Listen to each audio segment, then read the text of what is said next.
ಬ್ರಹ್ಮಾವರದ ಬೈಕಾಡಿಯ ಗಾಂಧಿನಗರದಲ್ಲಿ ಸಂಪೂರ್ಣ ದೃಷ್ಟಿಹೀನ ಪತಿ ಹಾಗೂ ಅಲ್ಪದೃಷ್ಟಿ ಇರುವ ಪತ್ನಿ ಅಸಹಾಯಕ ಸ್ಥಿತಿಯಲ್ಲಿ ದಿನ ಕಳೆಯುತ್ತಿದ್ದು ತಮ್ಮ ಶೋಚನೀಯ ಪರಿಸ್ಥಿತಿಯಲ್ಲಿ ಸಮಾಜ ಹಾಗೂ ಸರ್ಕಾರದ ನೆರವನ್ನ ಯಾಚಿಸಿದ್ದಾರೆ।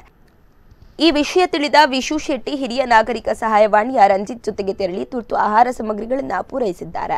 ವೃದ್ಧ ದಂಪತಿ ಉದಯ ಮರಕಾಲ ಹಾಗೂ ಗುಲಾಬಿ ಪತಿ ಕಳೆದ 5 ವರ್ಷಗಳಿಂದ ದೃಷ್ಟಿ ಕಳೆದುಕೊಂಡಿದ್ದು ಗುಲಾಬಿಯವರು ಕೂಡ ಒಂದು ಕಣ್ಣಿನ ದೃಷ್ಟಿ ಕಳೆದುಕೊಂಡಿದ್ದಾರೆ। ಮಕ್ಕಳಿಲ್ಲದ ವೃದ್ಧ ದಂಪತಿ ಅಸಹಾಯಕರಾಗಿ ಬದುಕುತ್ತಿದ್ದು ತಮ್ಮ ಬದುಕಿಗೆ ಹಾಗೂ ಅವರ ಭವಿಷ್ಯ ವೃತ್ತಿಗೆ ಸರ್ಕಾರ ಹಾಗೂ ಸಂಬಂಧಪಟ್ಟ ಇಲಾಖೆ ಅವರಿಗೆ ಸಿಗಬೇಕಾದ ಸೌಲಭ್ಯಗಳನ್ನು ದೊರಕಿಸಿಕೊಟ್ಟು ಸಹಕಾರ ನೀಡಿ ಧೈರ್ಯ ತುಂಬಬೇಕೆಂದು ದಂಪತಿ ಅಳಲನ್ನ ವ್ಯಕ್ತಪಡಿಸಿದ್ದಾರೆ।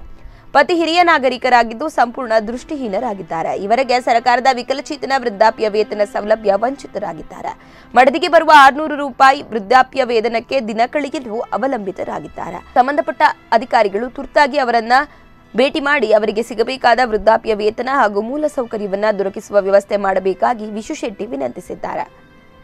ಮನೆಯಲ್ಲಿ ಕೂಡ ಮೂಲಭೂತ ಸೌಕರ್ಯದ ಕೊರತೆ ಇದ್ದು ಮಳೆಗಾಲದಲ್ಲಿ ಮಳೆಯ ನೀರಿನಿಂದ ರಕ್ಷಿಸಿಕೊಳ್ಳಲು ಒದ್ದಾಡುವಂತಾಗಿದೆ। ಬಾಗಿಲು ಇಲ್ಲದ ಶೌಚಾಲಯವನ್ನ ವೃದ್ಧರು ಉಪಯೋಗಿಸುವ ದುಸ್ಥಿತಿ ಎದುರಾಗಿದೆ। ಹಿರಿಯ ನಾಗರಿಕ ಸಹಾಯವಾಣಿಯ ರಂಜಿತ್ ಹಾಗೂ ಪೂರ್ಣಿಮಾ ವೃದ್ಧರ ಅಸಹಾಯಕ ಸ್ಥಿತಿಯ ಬಗ್ಗೆ ಸಂಪೂರ್ಣ ಮಾಹಿತಿ ಸಂಗ್ರಹಿಸಿದ್ದು ವೃದ್ಧ ದಂಪತಿಗೆ ಸಹಕರಿಸುವ ದಾನಿಗಳು ಹಿರಿಯ ನಾಗರಿಕರ ಸಹಾಯವಾಣಿಯನ್ನ ಸಂಪರ್ಕಿಸಲು ಕೋರಲಾಗಿದೆ।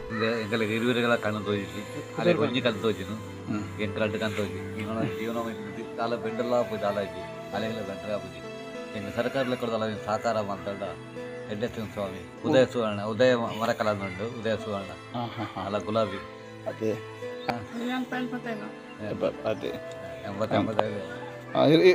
ದೃಷ್ಟಿ ಪೋತೆ ಸಮಯ ಋಷಿ ಹೋದ 5 ವರ್ಷ ಮರಿಯಲ್ಲ ನೀರು ಕುಳ್ಳರೇ ಆಪುಜಿ ತಿತ್ತು ಬರ್ರೆ ಆಪುಜಿ ಎಂಗ ಇಲ್ಲೊಂಜಿ ಸಮ ಮಂತ್ ಕೊರಿಯಲ್ಲ ಉಲ ಬರ ನೀರು ಬತ್ತ ಒಗ್ಗೊಂಡು ಇಲ್ಲೊಂಜಿ ಬೇರೆ ಮಂತ್ ಕೊರ್ಬೆ ಸಮ ಮಂತ್ ಒಂಜಿ ಕುಳ್ಳರೆ ಜೀವನ ಜಪ್ಪರೆ ಕಾಣಲಿ ಕುಳ್ಳರೆ ಬರ್ತಾರೆ ಆಪು ತಂಡಸ್ಥ ಬಾಕಿಲಿ ತಂಡಸ್ಥ 15,000 ರೂಪಾಯಿಗೆ ದೊಡ್ಡ ತಂಡಸ್ಥ ಬಾಕಿಲಿಂಜಿ ಕಾಲೇಜ್ ಎಂಗ್ಲ ಎಂಜ ಕುಲ್ಲೋಡು ವಾನ ಬಿಡು ಬದುಕೊಡು ಸೇರು ನಂದು ನ್ಯಾಯ ಇಜ್ಜಿ ಕಾನೂನು ಆರಾಜ್ ಎಂಗ್ಲೆ ಪಡೆವರೆ